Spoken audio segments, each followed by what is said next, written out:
UK Deputy Prime Minister Dominic Raab's political career hangs in the balance.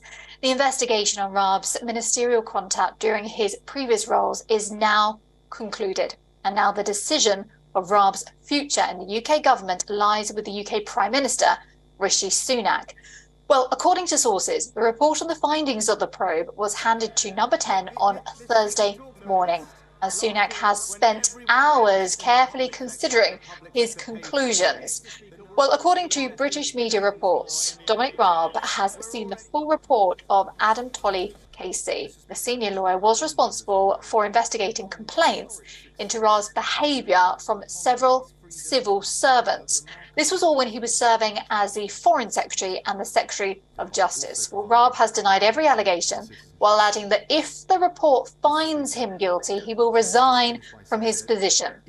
Well, dozens of people have given evidence to the inquiry. Several colleagues of Raab who are not part of the investigation say that he even made a member of staff cry. Meanwhile, the Labour Party took to criticise Sunak for another delay, as the Labour accused the Prime Minister of hesitation after senior figures are told to expect a decision the same day, while adding that if Raab is a bully, he should resign.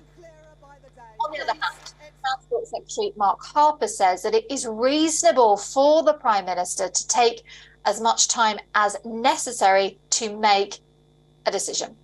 Well, let's talk to Nicholas now and find out what he thinks, senior journalist and former BBC editor. A very good day to you, Nicholas. So we're all dying to know if Dominic Raab is indeed a bully or not. Do you think Rishi Sunak is right to take his time to go over all of the details of the report?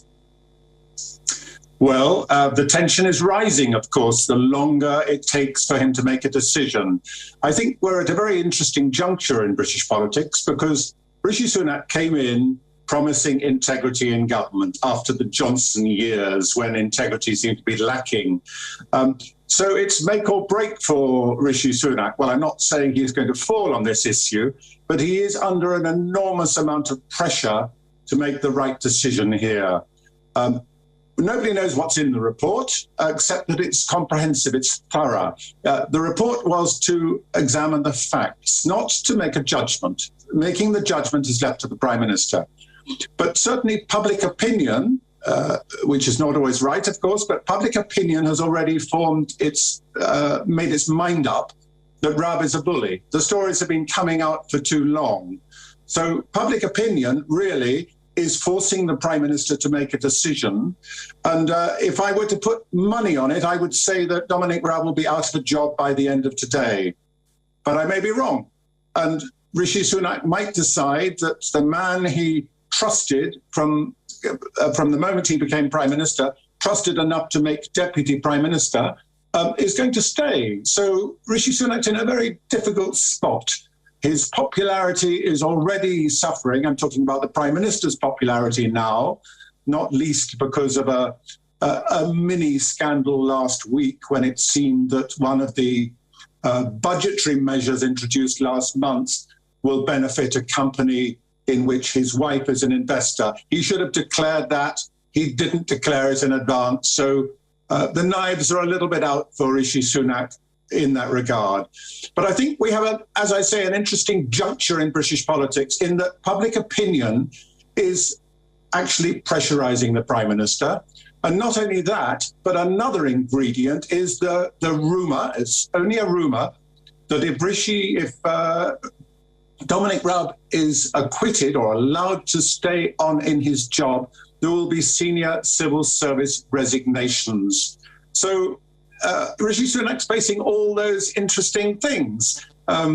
Something will happen by the end of today, and as I've already hedged my bet, I would suggest it is that we will have a new Justice Secretary and Dominic Raab will be out of government. But I may be wrong.